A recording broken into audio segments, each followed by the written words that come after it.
As you can see, this isn't that Eclipse sports car that you might have known when you were growing up. This is, in fact, a small SUV, a crossover, something in that range. It has seating for about 4 adults. You could squeeze 3 kids in the back and 2 adults up front if you want 5. A little bit of cargo room. Let's take a look at what you get with this vehicle. So the one thing that caught my eye when I first checked out the new Eclipse Cross is the styling. So we have a pretty nice look, nice modern lines, and especially along the center here, we see that really nice look right there. And overall, you have something that's kind of sporty. I like the sloping roof, and the angular rear end looks nice as well. Really like the lines right through here. Even though it is a little bit Aztec-y, I think it avoids some of the issues that we had with that vehicle in terms of overall looks. So as we come around, we see one issue that you may have is this light bar across the middle here. Now that will separate your vision a little bit inside, almost like a hatchback does. And so you're gonna wanna pay attention to that when you test drive it. Now as we walk around, you can see we have on the SEL some nice looking rims, and we just have that overall nice look throughout. LED daytime running lights along the front edge. And while a lot of times I feel like a lot of times with the Mitsubishi SUVs, you end up with something that's a little more utilitarian.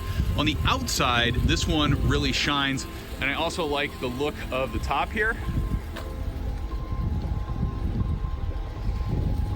And I also like the look of the top, that nice two-tone accent on this really stands out. The SEL that we're testing out here starts at $28,195. The options that we have bump it up to about $32,000. I find that in the driver's seat and in the passenger seat, there's quite a bit of room up front. There's a decent amount of soft touch materials along the side, right in the middle, and the seats are comfortable with nice leather. One of the challenges is the center area is kind of detracted by the hard touch plastics that are out there, and then the controls are recessed a little bit, which can make them a challenge to reach and to use. So you get support for Apple CarPlay and Android Auto, and with that you're going to be able to control your apps, messages, and all that other stuff right on the touchscreen. So you can use that touchscreen, and there's also a small touchpad, trackpad, and buttons down on the center console that you can use instead. I prefer reaching out to the touchscreen.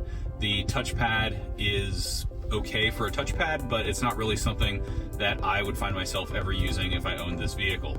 Here's that touchpad that you can use. You can use the buttons. The only ones I've ever used are back and home, and the touchpad is handy, but it's not really the best way to use the infotainment system, especially when you're driving. One thing that I'm not a fan of are the touch capacitive buttons that are on the screen, especially volume. The volume knob is something that I will fight for in a car more even than a traditional shifter. And while it is nice that you can control the volume on the steering wheel, it would be nice to have a volume knob or at least physical controls. Capacitive controls kind of became a fad back in like 2013, 2015. Most manufacturers have started to phase them out in favor of real buttons or other options like that, but you're kind of stuck with them here. You do get paddle shifters, although with the continuously variable transmission, I'm not sure they're going to do that much good for you overall. Now, a somewhat common complaint about a continuously variable transmission is that you get kind of a drone, or that you don't really hear or feel shifts. I think for most consumers, if you're looking for just a car to get you from A to B, that's not going to be something that is going to be a deal breaker on this. And I found that while driving home from the Detroit Auto Show, I didn't really notice it that much, especially on the highway, because we have handy adaptive radar cruise control. I set that and just kind of went with the flow of traffic, and that's a lot of the driving that you're going to be doing in a CUV like this. All right, so I'm hanging out in the back seat. I have plenty of headroom. I like the open area right above me, so I get a little bit more light. It feels a little bit more open. Back seats are pretty comfortable overall. I have a decent amount of legroom as an adult in the back. I have the seat in front of me configured like it would be when I'm driving, and I still have a decent amount of legroom, which is really nice. Overall, everything back here has a similar touch and feel to the front.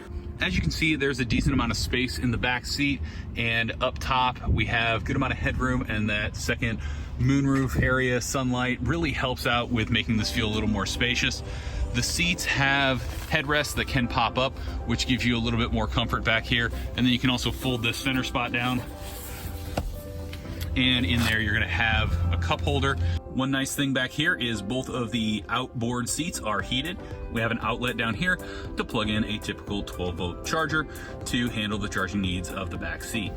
So here's the best view I can give you of what it looks like looking out the rear view mirror. And you can see that crossbar does cut into the visibility a little bit, but ultimately I didn't find it that annoying. And when I'm in a parking lot, I'm gonna be relying on this surround view system here. So I have my backup camera with parking guidance lines, and I also have that surround view system off to the right that kind of shows me everything that's around me for a really nice look.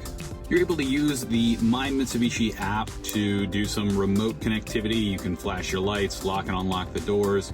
You can remote start the car to set your climate and adjust options like that, which are nice. You can also locate the car to figure out where it's at. You'd have to enter a security pin to do that. And that's going to basically find exactly where your car is, and you can honk the horn if you want. That way you're able to find it.